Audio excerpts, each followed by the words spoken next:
Hi, it's Mrs. Plum. I'm going to tell you a little story today. And it doesn't have a lot to do with Christmas, but it kind of has a tie in.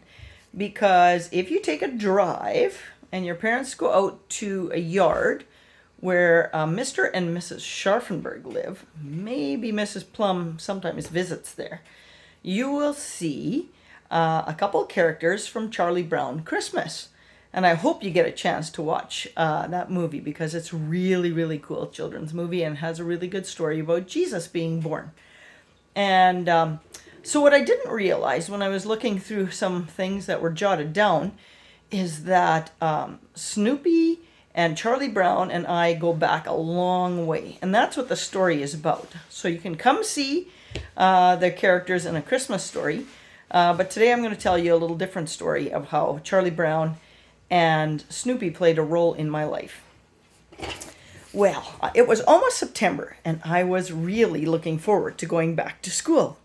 It had been a fun summer, but now I had new clothes and new shoes, and I could hardly wait to show them off to the kids. It was especially exciting because I'd gotten the brand new shoes I'd waited for all summer. They were a pair of brand new blue and red Charlie Brown Snoopy sneakers. I thought they were the most beautiful shoes I had ever seen. It's the way some kids feel about new high-top Reeboks or shoes with flashing lights or those shoes that they call Docs. That's the way I felt about my Charlie Brown and Snoopy sneakers. Well, it wasn't quite September yet, and my new shoes were itching to go outside and crunch through the wonderful autumn leaves. Just as I headed out the door, my mom yelled, "Just remember, don't play with matches today. It's too dry and windy." I wandered around for a while trying out my new shoes by running and jumping around the yard. For some reason, I stuck my hands deep into my jeans pocket and guess what I found? You guessed it, matches. Now, you may ask, what in the world is an 8-year-old doing with matches? Well, we know kids have a way of getting them. In fact, I had bought a whole big box with 48 packs of matches at an auction sale with a whole bunch of other junk for only a quarter. Just as I touched the matches, there was this little voice in my head that whispered, "Go ahead, light something. She'll never know." I looked around to see if anyone was looking, and no one was.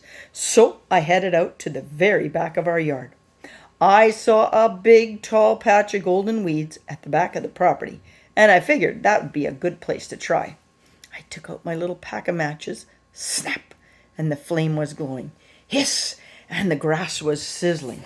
Wow, it was really beautiful watching the greedy flames licking at the top of the weeds. Just then the wind picked up and the fire started to spread. Before I knew what was happening, sparks flew over to the wheat field right behind our yard. Whoosh! And the golden blades of grass turned black right before my eyes. My stomach flipped and flopped as I thought about what I'd just done. The neighbor's field was on fire because of my stupidity.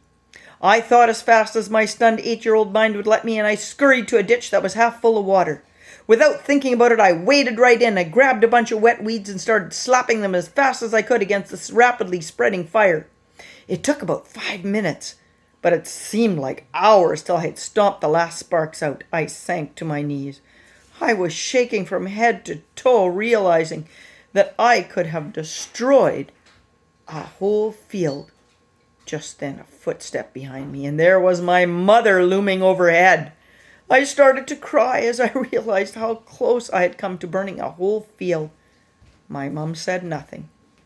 We walked inside together, and when I couldn't take the silence anymore, I blurted out, "What are you going to do? What's my punishment?" She stopped. She looked at me very seriously, and she said words I'll never forget.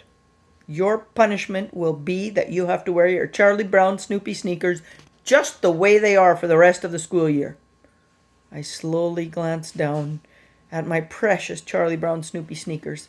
They were gray and singed and burn holes in the bottom because of stepping on the fire. Now they looked like old used-up sneakers, good for only the self-help. I also had to go and apologize to our neighbor, but that wasn't half as hard as wearing the dingy old sneakers to school that first day.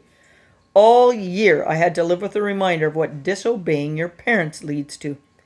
I learned my lesson the hard way. What I'd like each of you to remember is that every time you disobey your parents or sin against God, your heart becomes as dirty as my used up Charlie Brown sneakers. The only way to clean your heart is to say sorry to God and your parents and use the mistakes you make to remind you to never do those things again. I can't tell you I never disobeyed my mom again. That would be a lie. But I sure never set fire near anyone's field again. And I'm also a lot more careful when I walk where I'm wearing my new shoes. Anyway, just remember, just as a little match is all it takes to start a huge fire, just a little sin left in your life is all it takes for you to ruin your life. So be careful what you do and be quick to clean it up later. And all tied in, if you watch the Charlie Brown special, which I think you'll enjoy, you see that the real meaning of Christmas is Jesus Christ. And the great thing is that when he forgives us and we apologize, it's gone. It's white. It's white like snow. And that's what we see all around us. So as dirty as the sneakers were, that's how white we become when Jesus forgives our sins. Merry Christmas.